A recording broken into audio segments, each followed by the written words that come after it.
Good morning, everybody.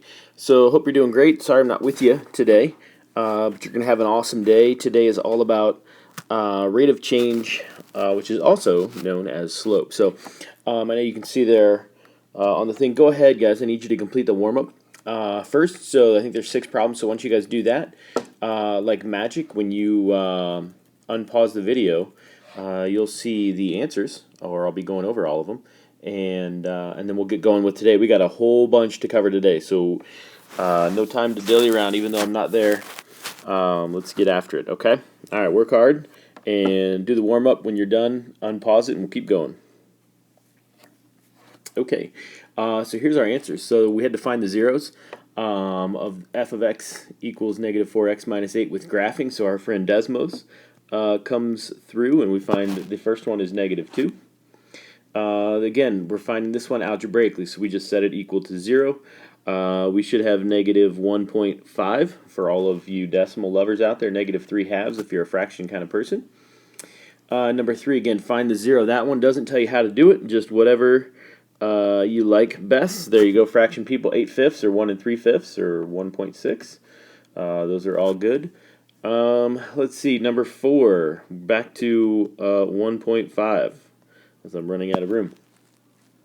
Number 5, we're draining the pool here for cleaning. It says find the 0 and explain what it means in the context of the situation. So the 0 is 14. That's not a good 14. There it is. And in the situation or in this problem, that just means the pool will be drained completely in 14 hours. Last one, number 6. It just wants to know where does the graph cross the x-axis. So it wants that ordered pair. So Desmos does a really nice job for us on this one. Again, if you just click on that point where it crosses the x-axis, it will give you that ordered pair right there, or any equivalent form, 5/4 or 1 1/4 or 1.25. So anyway, all right, there we go. Okay, so here we go. So guys, a couple new words today: rate of change and slope. Really, rate of change and slope, those are synonyms, so they really do mean the same thing. So today is all about those two things. So let's hop right into it. Again, here is our handy dandy, super fancy equation, right? And it's right here. And it says the rate of change equals the change in y over the change in x, right? So slope, right? You could say equals, right? Slope and rate of change, same thing. Change in y. Sometimes you'll see this triangle, right? That is the Greek symbol for delta. Delta just means change. So sometimes we also might see change in y over change in x. And really, again, this is just a fraction which shows us division. All we're going to do is figure out the change in y, whatever number that is. Put that over the change in x, whatever number that is. Sometimes we might leave it as a fraction. If it reduces nicely and we can take this number divided by that number, then we will do that. All right, so we're going to find rate of change or slope using a whole bunch of different methods. So we can do this on a table. We can do this from ordered pairs. We can do this from a graph. Word problems, a whole night. So we're going to just find the slope or the rate of change from a whole bunch of different ones. So here we go. So again, it's the change in y over the change in x, right? So how do the y values change, and then we will divide that by how the x values change. So let's look at our y values here. So we go from 152 to 76, right? How are those changing? My x's go from 4 to 2. Okay, so let's do a little bit of mental math here. I'm going to say that that's, what, 76 over 2. So you could leave it like this, I suppose. In the context of this problem, that means, hey, in 2 hours you've traveled 76 miles. So each time the x value increases by 2 hours, the y value increases by 76 miles.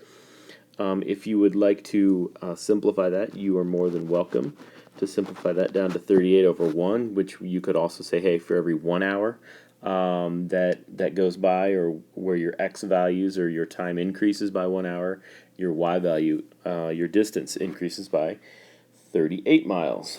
Either of those are just fine.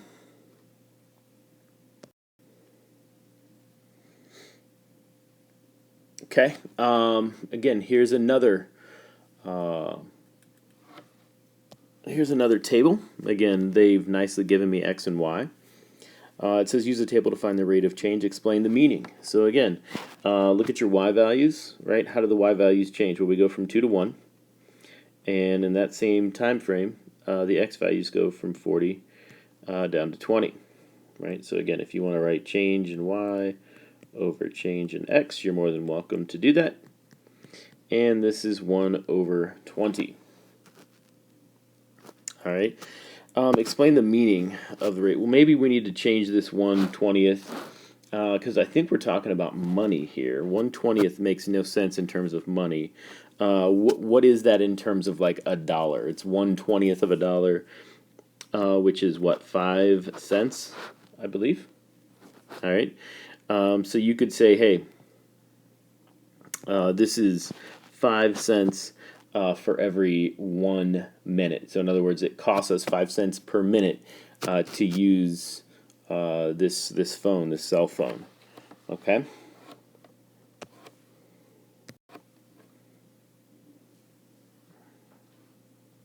Okay.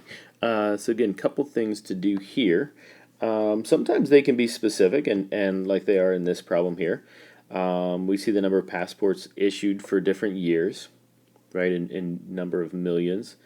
And it says find the rate of change for this interval, this time period, 2012 to 2014. So, okay, so we'll look at that. So we're going to use these two numbers here. So we went from, our rate of change was 14.1 to 13.1, right? And that was, that's our change in y values.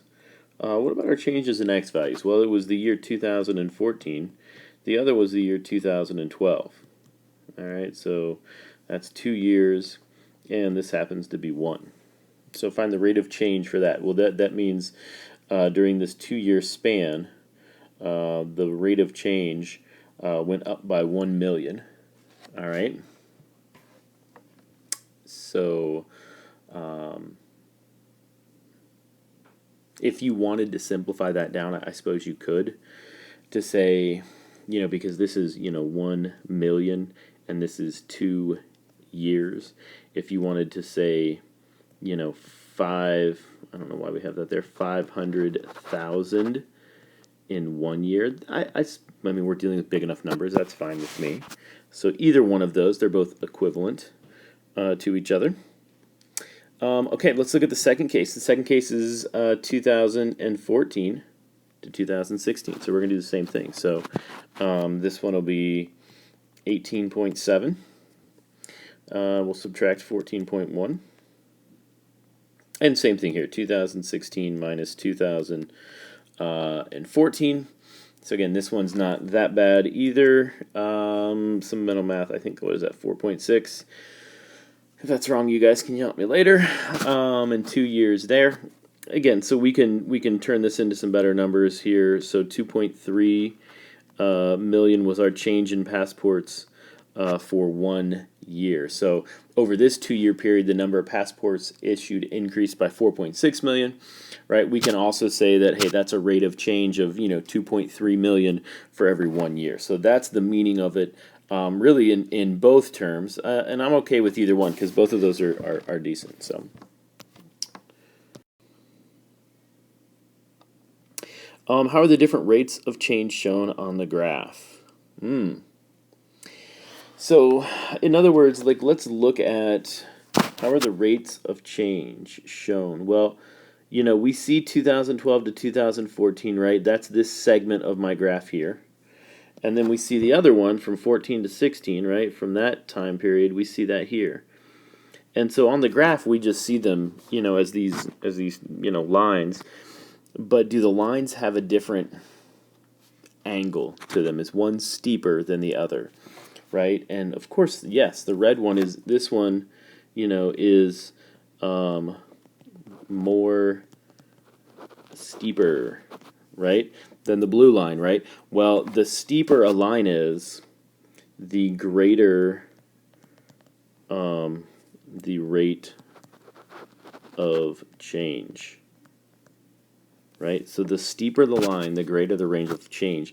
The flatter the line, or the closer it is to being like a horizontal line, the less rate of change there is. Okay, so more steeper equals more change.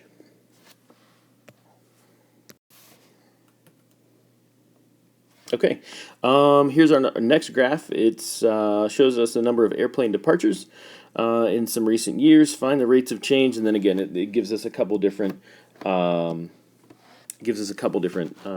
frames. So from 95 to 2000. So there we go. That's looks like it's going to be here and here. So this would be 9.0 minus 8.1.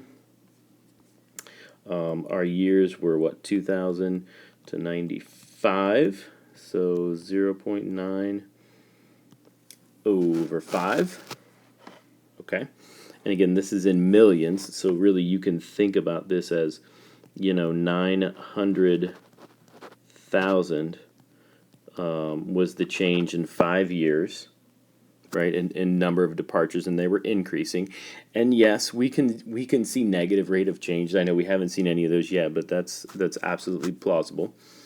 So what is, you can divide this down, and what I think that's about 180,000 per 1 year or per year. Okay, that's for the first part. Let's see what we get for the 2005 to 2000. So, well, this is going to be pretty short and simple. So 9.9 to 9, again, same thing. My years here go from 2005 to 2000, right? So this is 0.9 over that same 5, which we don't even have to go through all the math again. We can just say, hey, that's the exact same rate of change.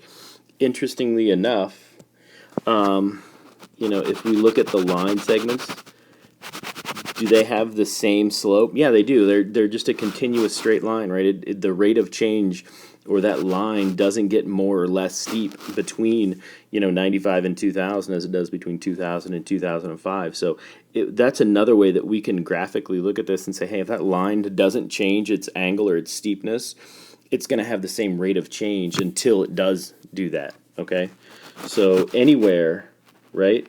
You could have 2 points anywhere, guys.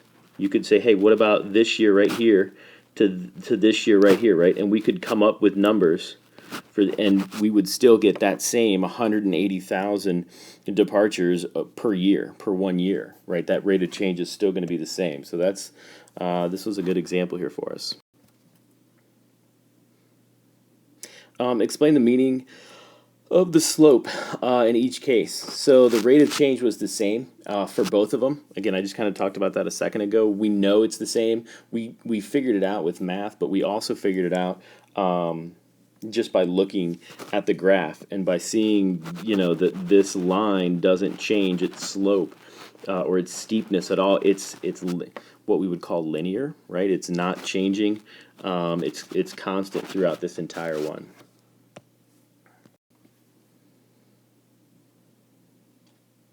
Okay, last one. How are the different rates of change shown on the graph? Well, different rates of change would be shown, right? Like, let's just say, hey, I'm making up a graph right now, guys. Let's just say we saw this, right? This was the first part of our graph, and then the second part, right, went like this. Well, our different rates of change, right, can be shown, all right, by the slope or by the steepness or flatness of the graph. So the change is exactly the same, right, everywhere on this one because it's a straight line, right? It never breaks. Where, yes, I know this one's a straight line, but it goes up to this point and then it changes and now it gets less steeper. I know that's some really good English, but our rate of change doesn't change at all on our example problem here. So that's why if we were to calculate it using any of the years that are shown on that graph, we're going to get the same slope. It's kind of cool. Okay, now we've got to figure out whether this function is linear. if it's linear, guys, on a graph, if we were to graph this, right, here's my graph, it's going to make a straight line, right? Is this linear? No. Okay. This, yeah, I know we see a straight line, but we see two of them. It's got to be just one straight line that never breaks or anything, okay? So this one, not linear. This one right here, yes, is linear. So easy way we can do that without putting in all these points into Desmos, which we clearly could do. We can just look at the rate of change and figure out is it the same. Now you've got to do that for both sides. So you've got to look at both your rate of change in X and Y. Right, and what I mean by that is, think back in 7th grade when we did are things proportional, right? And we would have to look at every single value to make sure that we kept getting that same number, right? Well, the constant of proportionality, guys, is just rate of change. We call it something different in 8th grade. Okay, so I subtract here. I get 6 over 1. Okay, now I've got to do this pair. So now it's 18 minus 12, right? And this is 3 minus 2. Same thing. Got to check the last pair, though. 24 minus 18. 4 minus 3. Same thing. Ooh, that is an awesome-looking 6. Yes, 6 over 1. So is this one linear? Absolutely, right? We could tell you right now its slope is 6 over 1, right? Or 6. Right? Slope as a fraction is an okay thing, but the rate of change is constant, therefore this function is linear. Okay, try this one on for size. Let's see what we get here. Again, we're going to look at our change in y over our change in x. So don't be afraid of negative numbers. It is cool. That's a negative 10 minus 10. Okay. So this turns into negative 4. Negative 2 minus 10, that's really plus. This will turn into 8. Okay, so negative 1/2. Told you we'd see some negative numbers here sooner or later. Now we're gonna do this pair here. So negative 4 to negative 1. No, negative 4 to 1, sorry. And 6 minus double negative again. Okay. What is that? Negative 5. What is this? Plus. This is 8. So negative 5/8. Negative. Are these the same number here? No. Right. We can stop right now. We don't have a constant rate of change, right? Because look, the change between the first two ordered pairs, you can think of them, was 1/2. The change between the second and third one, right, was negative 5/8. So we don't get that same rate of change. So no, this one is not linear. All right, same thing here. And if you guys want to try some of these, by all means, you don't have to let me have all the fun. I'm willing to share on this glorious day.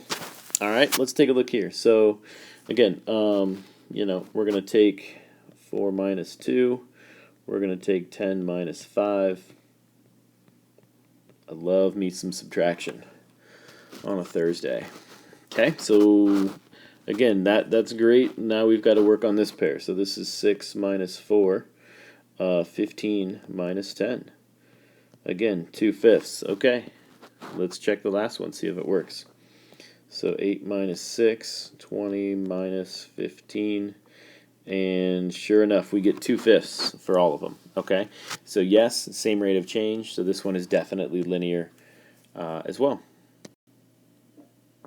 Right, going to run through the same thing here. If you guys want to give this one a rate. If you guys want to give this one a tackle, go ahead. We'll take that. That change is 4. What's this change? 3. All right, what's this change? This change is now 4. What's this change? Ooh, 6. No. So our rate of change between the first order pairs would have been 4/3, or 1 1/3. My rate of change here would have been 4 and 6, so 4/6 or 2/3. Right? What about the last one? The last one would have been 4 over, that change is 3. So we would have had 4/3, 2/3, and then 4/3 again for our rate of change.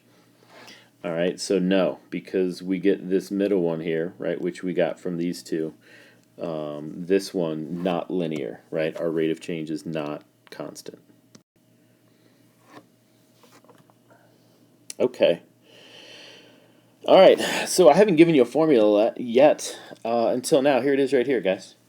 So a couple things to note. Slope, rate of change, known to you now as little letter of the alphabet M. Okay? So M, or slope, equals our change in y over our change in x.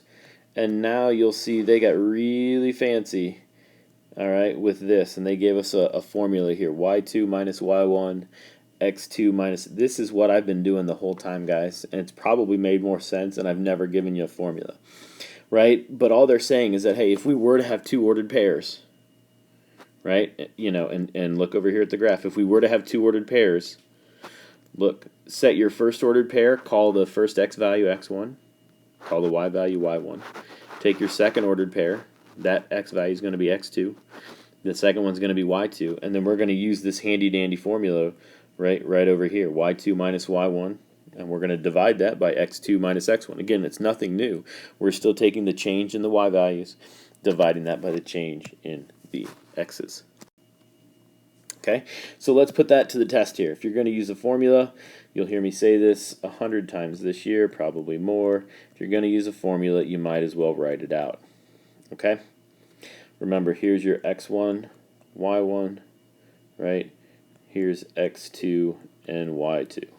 All right, simple plug in your numbers, and it looks like this. 5 minus 2, be careful for any double negatives. And 5 minus, ooh, there it is. Speak of the double negative, negative 3. Okay? So we'll keep simplifying here. This really turns into plus, so this turns into 3/8. Bam, there's your slope, right? 3/8. Again, fractions are A-okay for slope. Okay, here's our next one. Again, find the slope that passes through this line. Here is your first set of ordered pairs, right? Here's your second set. So this is the first. These are the second. Okay, so it's y2 minus y1 over x2 minus x1. Tons of double negatives. These all mean plus plus. So negative 8 plus 4 is negative 4. Negative 2 plus 3 is 1, right? So we can leave it as negative 4 over 1, or if you would rather say the slope is negative 4, that's fine, but we need to know, especially when we're graphing, that this whole numbered slope, negative 4, really means negative 4 over 1. Again, here's another ordered pair for us. So again, our slope, little letter of the alphabet M, is equal to y2 minus y1 over x2, there you go, minus x1. That's a negative 3. Okay. Interesting. 0 over, again, that's plus plus, 7. We can't have this happen, right? Well, I suppose we can. 0 divided by 7, if you're not sure what number that turns into, it really does turn into a number, right? That turns into 0. Think about what this looks like on a graph, right? I'm just going to guesstimate. So 4, 4, let's just say that's this ordered pair right here. Negative 3, 4, this ordered pair right here, right? What kind of a line does this make? This makes a horizontal line, right? So horizontal lines have a slope of 0, right? Because they show us no change, right? And there is no vertical change in a horizontal line, right? Because it is just there it is. It's horizontal. So there are 4 kinds of slope. So you've been introduced to a couple of them now. So maybe we can get you the other few before the video's over. Hang tight. All right, find the slope of this line. Again, slope equals y2 minus y1, x2 minus x1, 1 over 3. There's your slope, 1/3.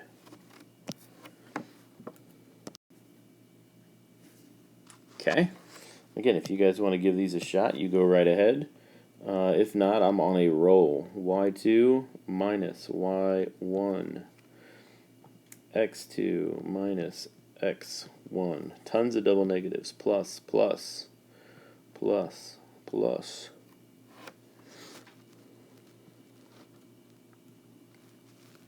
Okay. What's this one turn into? Ooh, 0 over 8. So again, that's okay. Your slope is 0. Alright, that's fine. All good.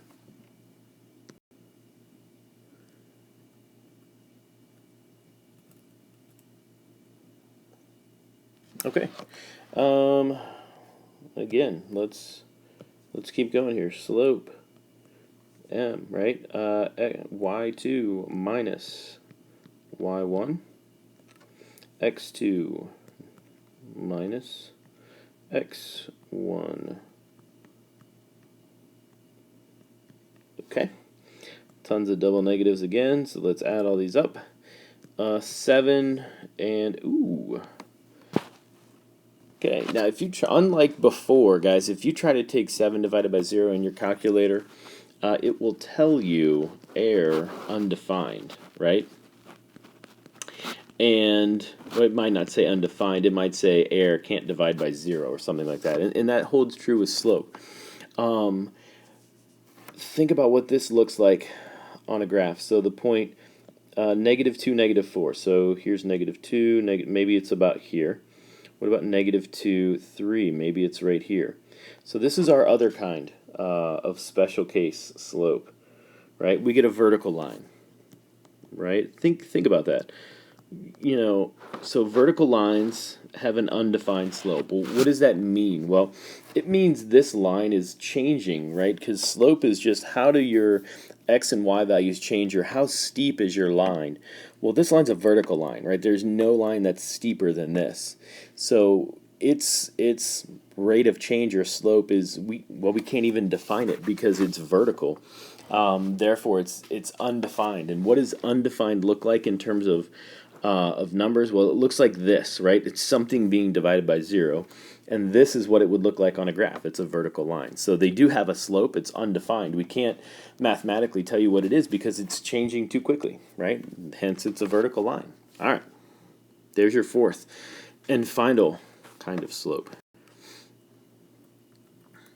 Wouldn't it be nice if we had like a chart that, you know, went through all of the different kinds of slope? Gosh, that would be amazing. Okay, again, this turns into plus, plus. This is -2 over 0, right, which undefined. Okay. Oh my goodness. Holy cow, check this out. So here are our 4 kinds of slope.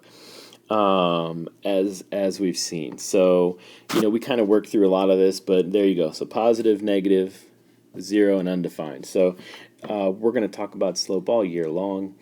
Might as well get really good at it and get an understanding and seeing that, you know, hey, we do have 4 kinds, and positive, negative, honestly, gang, are the 2 most common or frequent ones that we're going to run across.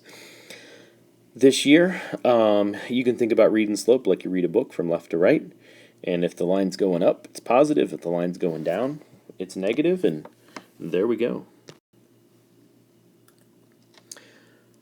Last thing we're going to do. Ooh, it says find the value of r. So the line goes through blah, blah, blah, and blah, blah, blah, has a slope of 1/2. Well, didn't I just give you a formula, right, that says, hey, m equals y2 minus y1 over x2 minus x1. And hey, didn't we just get out of a unit where we were solving equations? So let's see, I've got 1, 2, 3, 4. I've got 5 variables here. 1, 2, 3, 4. I've got 5 quantities here. We just have to put them all where they go. It literally makes no difference if you use this ordered pair as your first one or your second one. Right? Same thing over here. Makes no difference if you use that one as your first or second ordered pair. I promise you all things will work out in the end. Slope is 1/2. So this is what this looks like, guys. 1/2 equals y2, in this case, right, this 2, minus y1, 3, x2, that's what I don't know, r, minus x1, 6. Okay. Sweet. Solve this equation for r. Right? When we know what r is, then hey, that's the value of x that would go in this ordered pair. So if you're more comfortable with this being a fraction, like hey, 0.5 equals 2 minus 3 over r minus 6. Right? Let's multiply both sides by r minus 6. R minus 6. Okay.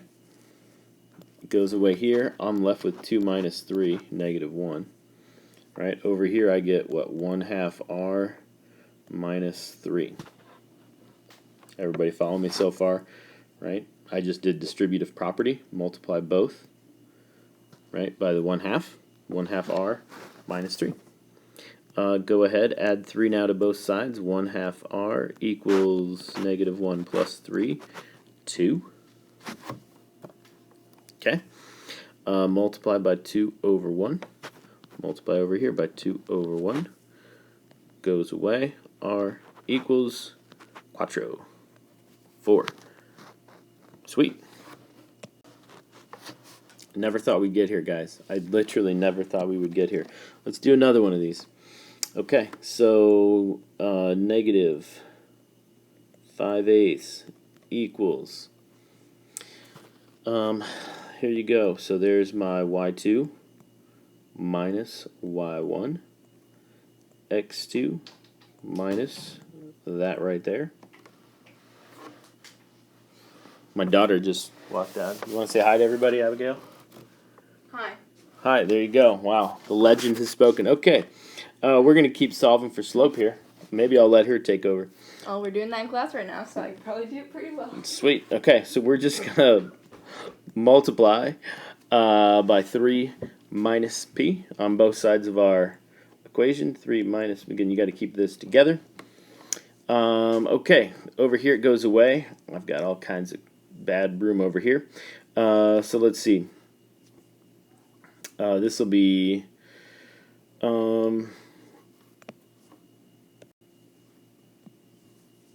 so doing all this mental math in my head is no fun, guys.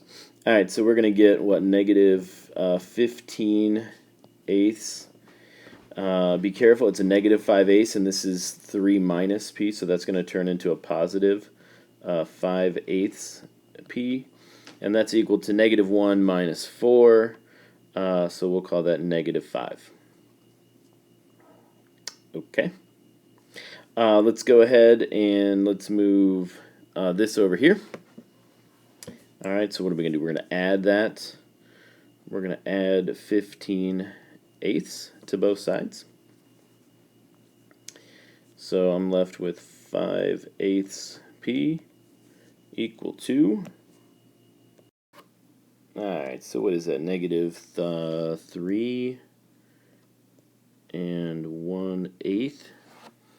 Alright, here let's, way too much fractions in this one. So what is this? Let's make this negative 25 eighths. Okay, now multiply by 8/5. I think we're going to get a good number after all this. I was kind of worried for a while. I'm not going to lie. Okay, so here we go. That just turns into 1. Look, those go away. You're left with negative 25 over 5. Alright, which just happens to be the number negative 5. So there you go. We could plug that in and say, hey, the value of p would be negative 5. So really that's the ordered pair. Negative 5, 4. Whew, okay. So hey, here's what you guys are going to do. So around the room, I've got some task cards set up at all the stations. So go ahead, and I can't remember if these are the ones that have QR codes on them. I think they are. So you should be able to check your work as you go. Again, doesn't matter where you start. So, you know, go through as many as you can. If you get through all of them, I've left book practice you can work on. But honestly, guys, it's going to be the same as what's on the stations. I just thought the stations would be more funner. because that would be more better. So if you get to the book practice, great. If not, don't worry about it. I think you're going to do just fine on the homework. If for some reason you feel like, hey, it's still a little fuzzy, things are still confusing, by all means, go right ahead and do the book practice. Self-check as usual, and we should be good to go. Okay, so you guys are awesome, and have a terrific day, and I will see you guys soon.